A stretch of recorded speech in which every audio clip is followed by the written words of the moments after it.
आज का हमारा टॉपिक है दोस्तों लार्जेस्ट स्क्वायर इन ए राइट एंगल ट्रायंगल। हमारे पास राइट एंगल ट्रायंगल दिया हुआ है, समकोण त्रिभुज दिया हुआ है और इसमें एक स्क्वायर को फिट किया गया है, ठीक है, इंस्क्राइब किया गया है। यहाँ भी तो इस टॉपिक में दो तरह के सवाल आते हैं। एक राइट एंगल ट्रायंगल में इस टाइप का स्क्वायर फिट किया गया है जिसमें कि एक शीर्ष जो हाइपोटेन्यूज के साथ मैच होता है और इस स्क्वायर में स्क्वायर के दो वर्टेक्स जो है हाइपोटेन्यूज के साथ मैच होते हैं। तो इस दोनों कंडीशन में हमसे पूछा जाता है कि एरिया कितना होगा स्क्वायर का या साइड कितना होगा स्क्वायर का। इस कंडीशन में भी पूछा जाता है कि एरिया क्या होगा स्क्वायर का या साइड क्या होगा, या फिर ratio of area of square and ratio of area of triangle क्या बनेगा, ठीक है। तो इस दोनों कंडीशन में हम जानेंगे कि कैसे हम इसका भुजा निकालते हैं, इसकी भुजा निकालते हैं, स्क्वायर की साइड निकालते हैं, ठीक है। तो सबसे पहला कंडीशन यहाँ पे दिया हुआ है दोस्तों, तो हमारे पास एक राइट एंगल ट्रायंगल दिया हुआ है, ठीक है। ये ABC एक राइट एंगल ट्रायंगल है और DEFB जो है एक स्क्वायर मैक्सिमम स्क्वायर इसमें फिट किया गया है। तो अगर हमारे पास ऐसा सवाल आता है तो इसका साइड का रेशियो निकालने का एक सिंपल सा फॉर्मूला है कि लंब गुना आधार डिवाइडेड बाय लंब प्लस आधार। यहां पर देखिए फॉर्मूला कितना हो जाएगा, लंब गुना आधार डिवाइडेड बाय लंब प्लस आधार। ये डायरेक्ट फॉर्मूला है दोस्तों कि अगर इस टाइप के कंडीशन में अगर इस तरह का कोई कंडीशन दिया हुआ है तो हम कैसे साइड निकालते हैं, ठीक है। तो ये डायरेक्ट फॉर्मूला है A Guna B divided by A plus B। यहां पर देखिए कि A जो है परपेंडिकुलर है, लंब है, और B जो है बेस है, आधार है। तो इन दोनों की सहायता से हम इसका साइड निकाल सकते हैं, स्क्वायर का साइड हम यहां से निकाल सकते हैं, ठीक है। इसको अगर हम कॉन्सेप्ट से हल करना चाहें, अगर हम इसमें बेसिक अप्रोच लगाना चाहें तो एक सिमिलरिटी ऑफ ट्रायंगल से काफ़ी आसानी से हल किया जा सकता है, ठीक है। तो ये फॉर्मूला काफ़ी आपको इम्पोर्टेंट है, आपके लिए काफ़ी ज़्यादा इम्पोर्टेंट है और ये समय की काफ़ी आपको बचत करेगा एग्जाम में, ठीक है। एक दूसरा कंडीशन है, अगर हमारे पास एक राइट एंगल ट्रायंगल दिया हुआ है ABC और सेम यहाँ पर DEF जी एक स्क्वायर फिट किया गया जिसमें कि दो वर्टेक्स जो है इसके कर्ण के साथ एक लाइन में है, ठीक है। तो इस कंडीशन में जो है साइड कैसे निकालेंगे स्क्वायर का, इसका जो फॉर्मूला होता है वो होता है x इक्वल टू लंब गुना आधार गुना कर्ण, ठीक है, यानी कि A into B into C। तीनों साइड को हम आपस में मल्टीप्लाई करेंगे डिवाइडेड बाय लंब का स्क्वायर यानी कि A स्क्वायर प्लस आधार का स्क्वायर यानी कि B स्क्वायर प्लस लंब गुना आधार का गुणनफल यानी कि A इंटू बी, ठीक है दोस्तों। तो यहां से हम साइड निकाल लेंगे इस फॉर्मूले से काफी आसानी से। अगर इसमें हम बेसिक अप्रोच लगाना चाहें तो वो भी लगा सकते हैं।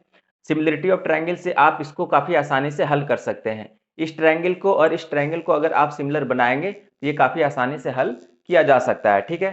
तो आप बेसिकली इस फॉर्मूले को याद रखिए और ये काफी ज्यादा जो है आपके समय की बचत करेगा, रेदर देन कि आप अगर सिमिलरिटी ऑफ ट्रायंगल या कंक्रुएंसी ऑफ ट्रायंगल जो भी आप इसमें ज्योमेट्री का कॉन्सेप्ट लगाना चाहते हैं उससे लगाकर भी इस सवाल को हल किया जा सकता है। तो ये काफी लेंदी है और काफी टाइम कंज्यूमिंग है, ठीक है।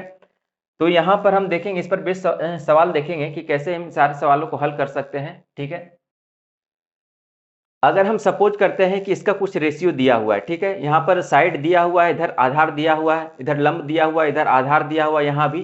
तो एक एज्यूम करते हैं कि हमारे पास जो है क्वेश्चन दिया हुआ है, एक सवाल दिया हुआ है कि ABC में AB का वैल्यू दिया हुआ है 8 सेंटीमीटर और आधार का जो वैल्यू है वो 10 सेंटीमीटर है, 6 सेंटीमीटर है, ठीक है,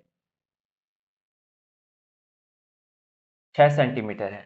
यहाँ भी वही कंडीशन है कि अगर हमारे पास 8 सेंटीमीटर दिया हुआ है लंब और आधार 6 सेंटीमीटर दिया हुआ है, तो इस कंडीशन में हम दोनों का साइड कैसे निकालेंगे, स्क्वायर का साइड कैसे निकालेंगे। अभी हमने आपको एक फॉर्मूला बताया साइड निकालने का कि यहाँ से साइड निकालेंगे तो कितना हो जाएगा a इंटू बी, लंब गुना आधार, यानी कि 8 गुना 6 डिवाइडेड बाय 8 प्लस 6, ये कितना हो जाएगा 48 डिवाइडेड बाय 14। ये हमारा रेशियो सिंपलेस्ट फॉर्म में क्या बनेगा 24/7। तो ये हमारा एक रेशियो आ गया। अब यहां से हम अगर हम एरिया निकालना चाहे स्क्वायर का तो क्या निकलेगा, एरिया हो जाएगा x का स्क्वायर यानी कि साइड का स्क्वायर, ये हो जाएगा 24/7 का स्क्वायर, ये बन जाएगा 576/49, यही हमारा एरिया होगा। अगर यहाँ पे सेम कंडीशन है तो यहाँ से हम एरिया कैसे निकालेंगे, तो सर एरिया निकालने के लिए सबसे पहले आपको साइड निकालना पड़ेगा। तो साइड निकालेंगे तो कैसे निकालेंगे, यहाँ हमने आपको फॉर्मूला बताया कि तीनों साइड का multiplication a into B into C. तो यहाँ पर देखिए कि एक ट्रिपलेट बन रहा है 8 6, और तो अगर 8 6 है तो ट्रिपलेट क्या बनेगा 10 का, तो ये जो साइड हो जाएगा वो 10 हो जाएगा। ठीक है, तो अब तीनों साइड को हम मल्टीप्लाई करेंगे आपस में, 8 इंटू 6 इंटू 10 डिवाइडेड बाय इसका 8 का स्क्वायर प्लस 6 का स्क्वायर प्लस 6 इंटू 8, तो ये हो जाएगा हमारे पास 480 डिवाइडेड बाय ये हो जाएगा 64 प्लस 36 प्लस 48, ये हमारे पास क्या बनकर आएगा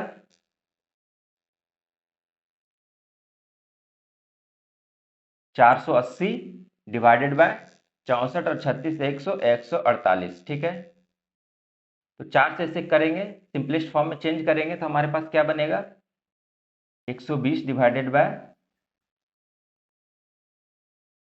37। ठीक है, ये हमारा जो है साइड हो जाएगा। अगर हम इसका रेशियो इसका एरिया निकालना चाहेंगे तो ये सिंपली क्या हो जाएगा x का स्क्वायर यानी कि साइड का स्क्वायर, तो यहां से हम इसका स्क्वायर निकाल देंगे, ये हमारा आंसर हो जाएगा, ये हमारा आंसर हो जाएगा। तो इस टाइप पे बेस्ट सारे सवालों को हम इतनी आसानी से हल कर सकते हैं। हम इसके लिए आपको प्रूफ भी बता देंगे कि कैसे x इक्वल टू ये फॉर्मूला आया है। बेसिकली ये जो है सिमिलरिटी ऑफ ट्रायंगल का इस्तेमाल करके इस फॉर्मूले तक पहुंच हुआ है। ठीक है, इस फॉर्मूले तक हम पहुंच बना सकते हैं, और यहाँ पर भी हम सिमिलरिटी ऑफ ट्रायंगल का इस्तेमाल करके इस फॉर्मूले तक पहुंच बना सकते हैं आसानी से। ठीक है, तो आपको फिलहाल ये फॉर्मूला याद रखना है, और इस पर बेस जितने भी सारे सवाल आए, वेराइटी के सवाल इससे पूछे जाते हैं, तो अगर आपके पास बेस मजबूत है तो उस टाइप के सवालों को आप आसानी से हल कर सकते हैं। अगला कॉन्सेप्ट है दोस्तों लार्जेस्ट क्यूब इन ए कोन। ठीक है, तो सवाल ऐसे भी पूछे जाते हैं कि एक कोन हमारे पास दिया हुआ रहता है और उससे पूछा जाता है कि इसमें से जो है लार्जेस्ट क्यूब हम कितना कट कर सकते हैं, उसका साइड क्या होगा, उसका वॉल्यूम क्या होगा। ठीक है, इस क्यूब का वॉल्यूम हमसे निकालने के लिए पूछा जाता है या फिर साइड निकालने के लिए पूछा जाता है, जहां पे कि बेसिक डायमेंशन कुछ दे दिए हुए रहते हैं, जैसे रेडियस, साइड, हाइट जो है, ऐसे कुछ डायमेंशन दे दिए हुए रहते हैं और उस पर बेसिस जो है हमसे निकालने के लिए कहा जाता है। तो ऐसे सवालों को हम सिमिलरिटी लगा के बना सकते हैं। ठीक है, और नहीं तो हमारे पास एक ऐसा फॉर्मूला है, हम ऐसे एक फॉर्मूले का इस्तेमाल करते हैं जो आपके सारे समय को बचा सकता है। ठीक है, तो हमारे पास है कि लार्जेस्ट क्यूब इन ए कोन। सबसे पहले हम एक डायग्राम बनाएंगे यहाँ पर एक लार्जेस्ट क्यूब फिट करेंगे इसमें। ठीक है, तो हमारे पास एक बेसिक डायमेंशन दे दिया है, मान लेते हैं कि ये टोटल हाइट h है, ये कोन का जो है हाइट h है और ये कोन का रेडियस जो है r है। ठीक है, और ये मान लेते साइड जो है a है। ठीक है, तो ये जो दोस्तों हो जाएगा, ये जो है डायगोनल है ना, ये डायगोनल का हाफ है। यहां से आप अगर इसको मैच करेंगे, ये जो है क्यूब का डायगोनल बन जाएगा, तो ये जो बनेगा ये टोटल बनेगा कितना a√2। a√2 का आधा करेंगे, ये a है और ये a है, पाइथागोरस थ्योरम लगाएंगे तो ये बन जाएगा टोटल a√2। तो ये जो टोटल आधा जो बनेगा यहाँ पर वो बन जाएगा हमारा a/√2। ठीक है दोस्तों, तो यहाँ से आप डायरेक्टली फॉर्मूला लगा सकते हैं। तो यहाँ से अगर हम साइड निकालना चाहेंगे तो साइड ऑफ द क्यूब जो हो जाएगा,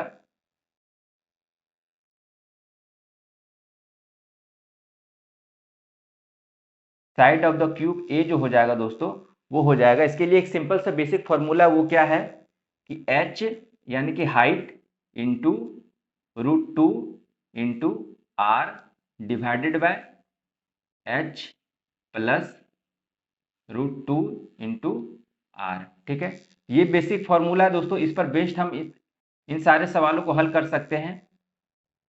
इस पर बेस्ड कोई भी क्वेश्चन हो आप इसमें बना सकते हैं। अगर आपके पास साइड दिया हुआ या एच दिया हुआ या रेडियस दिया हुआ, तो इस पर बेस्ड अगर दो वैल्यू दिए हुए हैं तो तीसरे को हम आसानी से निकाल सकते हैं। वॉल्यूम ऑफ द क्यूब कितना हो जाएगा, ए क्यू, यानी कि ए अगर हमको पता है तो ए क्यू हम आसानी से निकाल सकते हैं। तो चलिए इस पर एक सवाल को देखते हैं।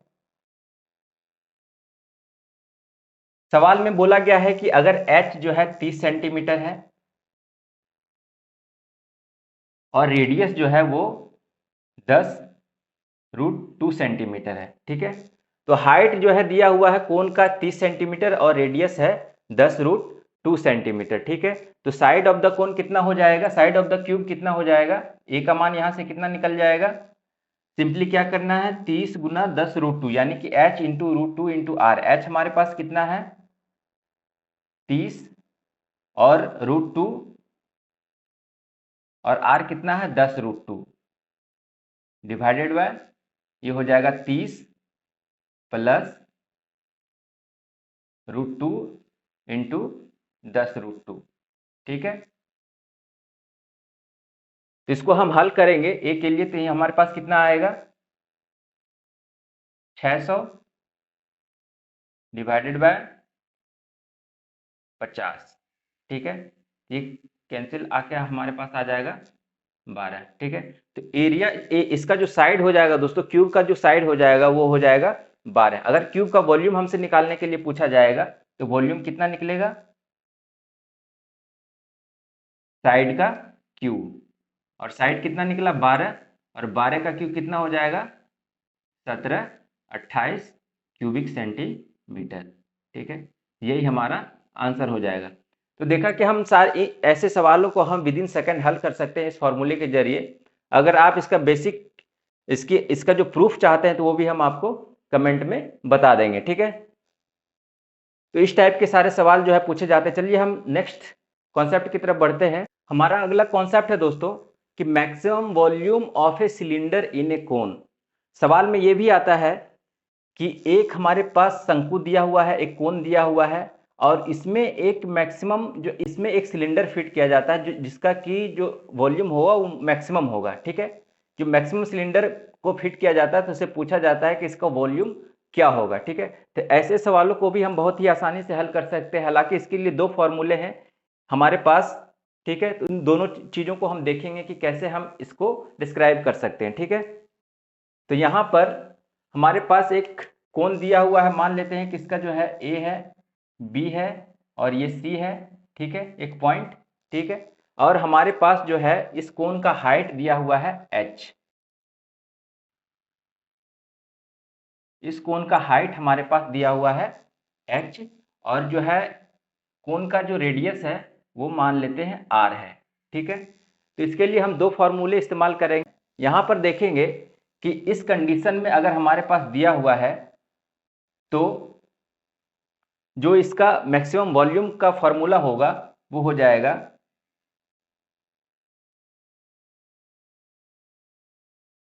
4/27 पाई आर स्क्वायर इंटू एच। ठीक है, तो ये तो इस कंडीशन में हुआ जब यहाँ पे एच दिया हुआ है और आर दिया हुआ है। ठीक है दोस्तों, अगर हमारे पास सेमी वर्टिकल एंगल जो है कोण का अल्फा दिया हुआ है तो इस कंडीशन में क्या हो जाएगा, या तो कॉफिशिएंट सेमी रहेंगे, बस आर और में चेंजिंग होगा, pi H Q tan square alpha. ठीक है,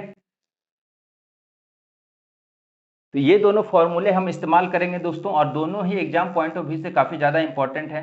तो अगर हमारे पास एच दिया हुआ है, आर दिया हुआ है, तो हम आसानी से मैक्सिमम वॉल्यूम निकाल सकते हैं, या फिर हमारे पास सेमी वर्टिकल एंगल अल्फा दिया हुआ है तो हम आसानी से इसका वॉल्यूम मैक्सिमम निकाल सकते हैं। और एक चीज, एक पॉइंट यहाँ पे आपको हमेशा याद रखना है कि जब भी यहाँ पे सिलेंडर का जो मैक्सिमम वॉल्यूम होगा, ठीक है, तो इसका जो हाइट होगा दोस्तों वो हमेशा h/3 ही रहेगा। ठीक है, h/3 जितना भी टोटल हाइट है कोन का, तो उसका h/3 इसका हाइट होगा, ठीक है, तभी ये मैक्सिमम वॉल्यूम ऑक्युपाई करेगा, ठीक है। तो यहाँ से हम मैक्सिमम वॉल्यूम निकाल सकते हैं 4/27 पाई स्क्वायर एच या फिर 4/27 पाई एच क्यू 10 स्क्वायर अल्फा, ठीक है। ये बहुत ही इंपॉर्टेंट कॉन्सेप्ट है, इन दोनों फॉर्मूले को आप याद रख सकते हैं, ठीक है। इसके लिए एक बेसिक अप्रोच है कि आप इसमें सिमिलरिटी ऑफ ट्रायंगल लगा के भी आप इस फॉर्मूले को डिराइव कर सकते हैं। तो यहां से हम एक ADE सिमिलर बनाएंगे यहाँ पे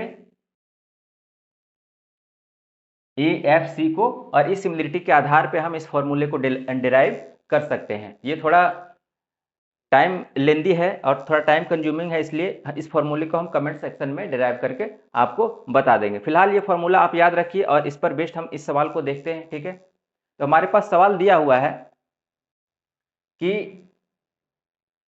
एक कोण का हाइट है, ठीक है। तो हाइट का वैल्यू दिया हुआ है, हाइट का वैल्यू दिया हुआ है 30 सेंटीमीटर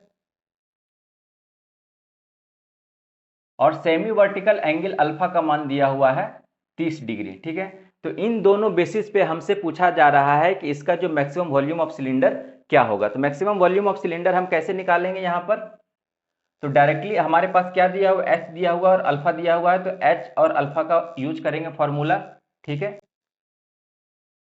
तो यहाँ पे हो जाएगा 4/27 इंटू पाई इंटू एच कितना है 30, 30 का क्यूब कितना हो जाएगा 27,000 इंटू 10 स्क्वायर अल्फा। तो 10 अल्फा का मान 30 डिग्री दिया हुआ है, तो 10 30 डिग्री का मान कितना होता है 1/√3, यानी कि ये हो जाएगा 1/√3 का स्क्वायर 1/3। ये 27 कैंसिल हो जाएगा, तो हमारे पास कितना बनेगा 4000 पाई डिवाइडेड बाय 3, यही क्यूबिक सेंटीमीटर हमारा आंसर हो जाएगा, ठीक है दोस्तों। तो अगर हमारे पास एच दिया हुआ है, अल्फा दिया हुआ है, तो हम आसानी से मैक्सिमम वॉल्यूम निकाल सकते हैं। अगर आपके पास आर दिया हुआ है, ठीक है, या फिर एच दिया हुआ है, तो इन दोनों के रिलेशन में हम मैक्सिमम वॉल्यूम निकाल सकते हैं, ठीक है। तो यहां से हम देखते हैं इसका जो मैक्सिमम वॉल्यूम होगा, तो इसके लिए सिलेंडर का जो मैक्सिमम हाइट होगा यहाँ पे वो h/3 होगा। टोटल हाइट जितना है कोन का, उसका जो है वो 1/3 जो है सिलेंडर का हाइट होगा, ठीक है दोस्तों। हम आपको ये भी समझा सकते हैं कि हम आपको ये भी यहाँ पे क्लियर करेंगे कि ये जो है पाई r² h है और यहाँ पे पाई h³ 10 स्क्वायर अल्फा। अगर हम अल्फा एंगल के टर्म्स में देखेंगे तो ये फॉर्मूले का इस्तेमाल करेंगे, अगर एंगल नहीं देखेंगे तो हम ये फॉर्मूले का इस्तेमाल करेंगे। तो यहाँ पर हम देखेंगे कि हमारे पास दिया हुआ AFC, ठीक है। तो इस ट्रायंगल में, इस ट्रायंगल AFC में देखिए कि 10 अल्फा का मान कितना हो जाएगा, 10 अल्फा का मान हो जाएगा R/H, यानी कि P/B। ये हो जाएगा हमारे पास R/H। तो R का मान कितना हो जाएगा H इंटू 10 अल्फा, ठीक है। इसी R का वैल्यू अगर हम यहाँ पे पुट करेंगे तो हमारे पास जो है ये फॉर्मूला निकल कर आ जाएगा, ठीक है। तो अगर आपके पास एक फॉर्मूला याद है या फिर एंगल दिया हुआ है या फिर H दिया हुआ है, तो किसी भी तरीके से आप जो है मैक्सिमम वॉल्यूम निकाल सकते हैं सिलेंडर का इन ए कोन, ठीक है। या फिर आपसे सवाल ये भी पूछा जाता है कि एक सिलेंडर, एक कोन में, एक शंकु में एक सिलेंडर दिया हुआ, तो मैक्सिमम वॉल्यूम कितना हम कट करेंगे उस, तो रिमेनिंग का जो है वॉल्यूम क्या बनेगा, ठीक है। तो हमारे पास अगर हम सिलेंडर का वॉल्यूम जान रहे हैं या फिर टोटल कोन का वॉल्यूम जान रहे हैं, तो इसमें से हम माइनस करके रिमेनिंग पार्ट का वॉल्यूम निकाल सकते हैं, ठीक है दोस्तों।